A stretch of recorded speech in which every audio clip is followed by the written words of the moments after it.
Добрый день! Сегодня мы с вами научимся выполнять вот такую интересную, яркую модель носочков-следочков. Данная модель выполняется с одним швом. И работу мы разделим на несколько частей. Сначала выполним основное полотно. После этого мы приступим к выполнению верхней части и закончим резинкой. Затем сошьем по заднику и по подошве. Размер данных следочков 38-39. Как изменить размер, я расскажу в процессе выполнения. Для работы мы будем использовать пряжу секционного крошения.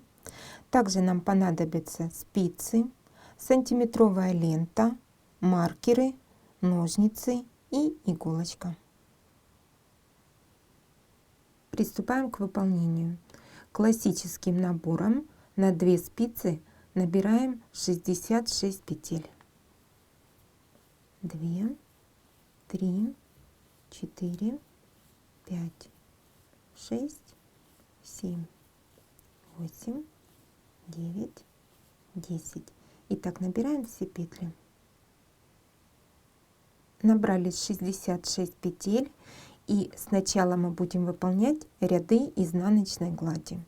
Для этого кромочную мы снимаем и в лицевом ряду провязываем все петли изнаночными.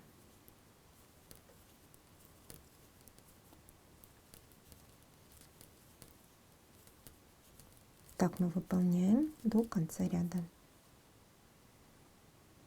Провязали ряд изнаночных петель, работу переворачиваем, а в изнаночных рядах мы будем провязывать все петли лицевые.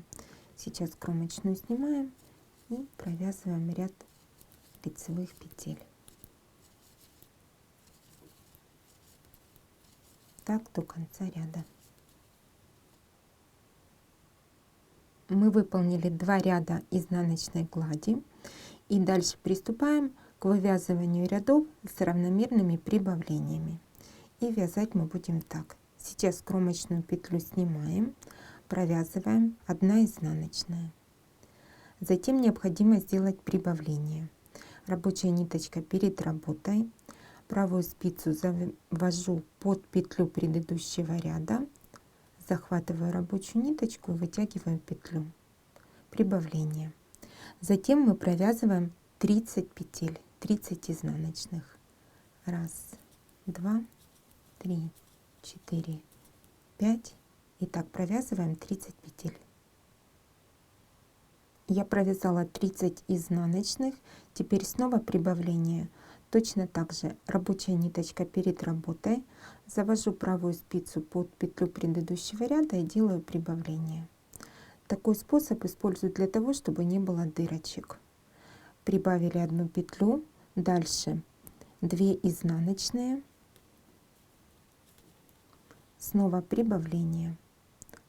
Заводим правую спицу под петлю предыдущего ряда и делаем прибавление. И снова провязываем 30 изнаночных петель. И последнее прибавление в этом ряду выполним в конце ряда.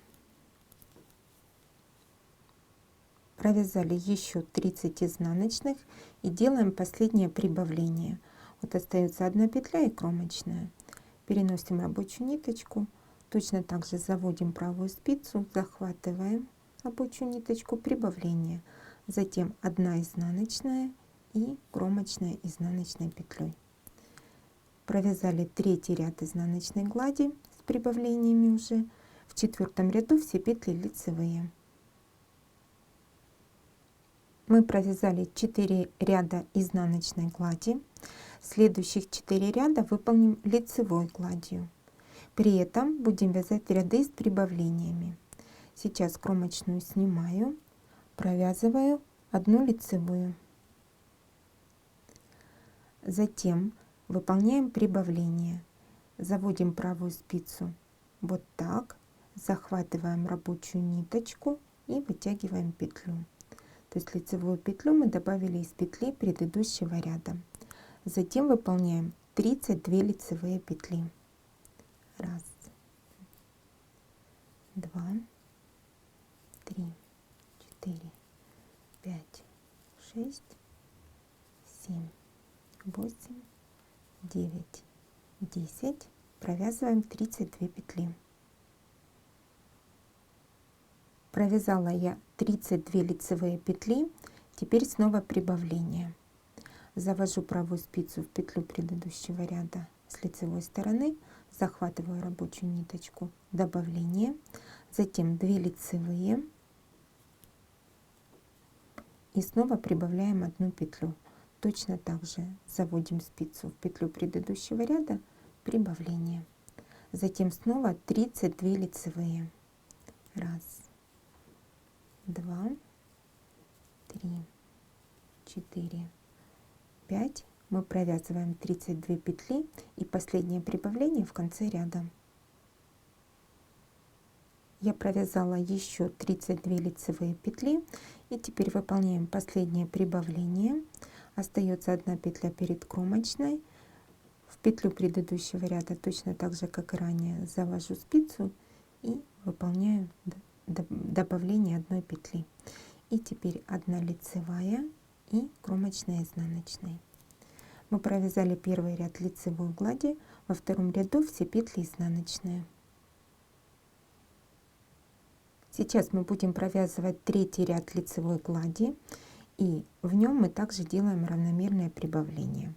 Сейчас мы кромочную снимаем, провязываем 1 лицевая. Затем из петли предыдущего ряда делаем прибавление и выполняем 34 лицевые петли. 1, 2, 3, 4, 5, 6, 7, 8, 9, 10. Провязываем 34 петли. Провязали 34 петли, теперь снова прибавление. Точно так же из петли предыдущего ряда прибавляем петлю, затем 2 лицевые и снова прибавление из петли предыдущего ряда. Далее мы снова провязываем 34 лицевые и в конце ряда сделаем последнее прибавление в этом ряду. Провязали 34 петли и делаем последнее прибавление из петли предыдущего ряда. Затем 1 лицевая и кромочная изнаночная. Третий ряд готов. Третий ряд лицевой глади. В четвертом ряду все петли изнаночные. Мы с вами провязали 8 рядов. Это раппорт в высоту нашего основного узора. Мы будем чередовать 4 ряда изнаночной глади, 4 ряда лицевой глади. И сейчас мы приступаем уже к выполнению изнаночной глади и последний ряд с прибавлениями. Вяжем так. Кромочную петлю мы снимаем, дальше 1 изнаночная. Из петли предыдущего ряда будем делать прибавление. Так как это изнаночная гладь, рабочая ниточка перед работой, и спицу я завожу с изнаночной стороны. Захватываем, прибавление. Дальше провязываем 36 изнаночных петель. 1, 2, 3, 4, 5, 6. Провязываем 36 петель. Провязали 36 изнаночных петель. Теперь снова прибавление. Рабочая нить перед работой. Заводим правую спицу с изнаночной стороны и выполняем прибавление. Затем 2 изнаночные. Снова прибавление. И дальше мы снова провязываем 36 изнаночных петель. И последнее прибавление выполним в конце ряда, как обычно. Мы довязываем последний ряд с прибавлениями, добавляем еще 1 петлю. Точно так же, как и ранее, заводим спицу, захватываем рабочую ниточку, прибавили петлю. Теперь 1 изнаночная и кромочная изнаночная. Ряд с прибавлениями закончен. В изнаночном ряду все петли лицевые. Мы с вами закончили выполнять ряды с прибавлениями. Сейчас на спицах у нас 82 петли. Дальше необходимо продолжить работу ровно, провязав 18 рядов. При этом мы оставляем чередование 4 ряда изнаночной глади, 4 ряда лицевой глади. Вот предыдущий ряд я обозначила маркером, чтобы удобнее было отсчитывать. И сейчас будем вязать ровно 18 рядов. Я продолжила работу и провязала ровно после прибавлений 18 рядов. Далее мы с вами должны будем приступить к выполнению верхней части. Давайте посмотрим. Мы полностью выполнили вот эту часть и полотно подошвы. Сейчас мы будем выполнять верхнюю часть нашего следочка. Для этого я отметила маркером центральных 10 петель. И сейчас я довяжу до первого маркера и расскажу, что мы будем делать дальше. Я довязала до первого маркера. Теперь мы маркер убираем и вяжем 10 петель центральной верхней части. По рисунку у меня лицевые, а вообще верхнюю часть мы будем вязать лицевой гладью. 1, 2, 3, 4, 5, 6, 7, 8, 9. 10-ю петлю я пока переснимаю, убираю маркер, возвращаю 10-ю петлю верхней части и 10-ю петлю с петлей полотна буду провязывать вместе лицевой петлей. Провязали. И теперь мы работу переворачиваем. Провязываем только 10 петель верхней части. 1, 2, 3, 4, 5, 6, 7, 8, 9. 10-ю петлю с петлей полотна в изнаночном ряду мы будем провязывать вместе изнаночной петлей. Провязали и снова переворачиваем. 1, 2, 3, 4, 5, 6, 7, 8, 9. 10-ю петлю с петлей полотна мы провязываем вместе лицевой петлей. Работу переворачиваем, провязываем петли изнаночные.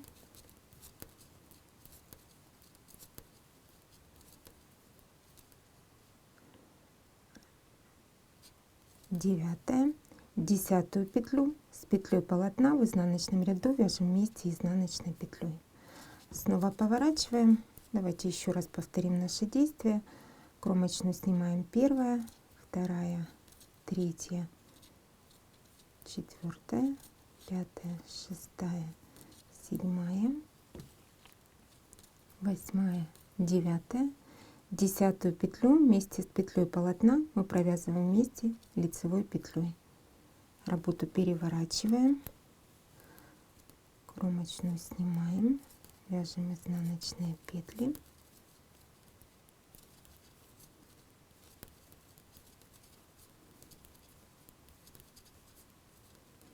Последнюю 10-ю петлю с петлей полотна в изнаночном ряду мы провязываем вместе изнаночной петлей.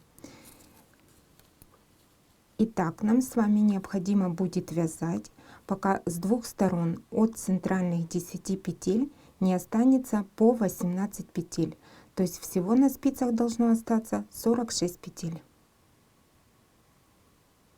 Сейчас я довязала уже до тех пор, что у меня центральных 10, и с двух сторон от них осталось по 18 петель, как я и говорила. Я выполнила по изнаночной стороне последнее присоединение. И дальше, сейчас эту петлю мы переснимаем, мы провязываем сначала петли верхней части, Продолжаем вязать лицевыми. А затем уже вяжем оставшиеся петли полотна, провязывая их также лицевыми. То есть мы сейчас довяжем ряд лицевых петель. По изнаночной стороне будут все петли изнаночные, а затем уже все 46 петель, которые остались на спицах, провяжем еще 2 ряда лицевой глади. Я довязала лицевой ряд, провязала изнаночный, а затем 2 ряда еще лицевой глади. И теперь мы завершаем работу и будем выполнять ряды резинки. Распределяем петли следующим образом. Кромочную снимаем, затем 1 изнаночная, дальше резинка 2 на 2, 2 лицевые, 2 изнаночные, 2 лицевые, 2 изнаночные.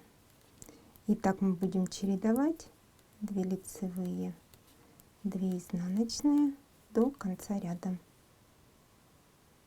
Мы заканчиваем распределение петель под резинку. Я довязываю 2 лицевые, 1 изнаночная и кромочная изнаночной петлей. Первый ряд мы провязали, работу переворачиваем и все последующие ряды будем вязать, как смотрят петли. Кромочную снимаем, дальше 1 лицевая, затем над изнаночными изнаночные, над лицевыми лицевые, над изнаночными изнаночные, над лицевыми лицевые. И всего рядов резинки мы провяжем 10. Я провязала резинкой 10 рядов, и мы заканчиваем работу, будем петли закрывать. Кромочную снимаю и закрывать буду по рисунку, то есть изнаночные петли закрывать, провязывая изнаночными, а лицевые будем закрывать как лицевые.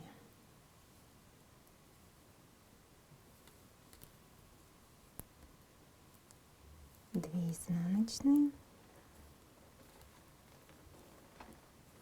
затем 2 лицевые. Итак, мы закроем все петли. Я завершила работу, закрыла все петли, обрезала рабочую ниточку, оставила длинный хвостик для того, чтобы сшить наши носочки. И теперь давайте мы промеряем полотно и разберемся, как изменить размер данного носочка. Изначально мы с вами набирали 66 петель. Это вот полотно вдвое сложенное, получается длиной 19 сантиметров. Ну, если тянуть, то стелька тянется на размер 38-39. То есть если вы хотите связать носочки меньшего размера, соответственно набираете меньшее количество петель, а если больше, то больше. И дальше мы с вами приступим к сборке, выполним шов задней части и затем сошьем полотно подошвы. Сначала мы сошьем заднюю часть. Вот хвостик ниточки я одела в иглу. Сейчас подхватываем на противоположной стороне полотна последнюю петелечку и протягиваем. Дальше будем сшивать следующим образом. Вот 1 кромочная петля, 2. Мы подхватываем протяжечку между этими петлями. Делаем стежочек. То же самое на противоположной стороне. 1 кромочная и 2. Мы подхватываем протяжечку. Снова с этой стороны полотна. Вот 1 кромочная, 2.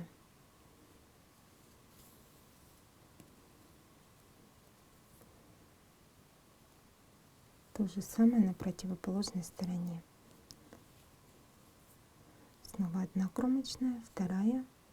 Хорошо видна протяжечка. И снова кромочная, 2 кромочная и протяжечка. Данный шовчик прячет даже вот нашу яркую ниточку, но с внутренней стороны получается такой небольшой рубчик. Вот мы так сошьем до начала полотна подошвы, вот до наборного края. Я сшила заднюю часть носочка, Я повторю, что получается небольшой вот такой рубчик с изнаночной стороны. Для того, чтобы в полотне подошвы такого рубчика не было и в носке было комфортно, мы саму подошву сошьем немножко другим способом. Я взяла ниточку, которая осталась у меня от наборного края, вот, и сшивать мы будем по петелечкам вот наборного края. Вот с изнаночной стороны хорошо видно. Я сшиваю по лицевой стороне. Мы подхватываем петелечку с этой стороны полотна, с противоположной делаем стежочек. Теперь снова с одной стороны полотна и на противоположной сшиваем. С этой стороны полотна, с противоположной. В таком случае рубчика не будет, и полотно будет ровненькое, мягенькое. И так мы выполним шов полностью по всей длине подошвы. Я закончила выполнение шва. Вот так выглядит полотно по лицевой стороне. И вот что у нас в итоге получилось. Для работы я использовала нить секционного крошения. И при выполнении второго носочка я ниточку не резала, а вязала так, как она ложится. И у нас получилась вот такая интересная, эксклюзивная пара носков. Я желаю вам творческих успехов!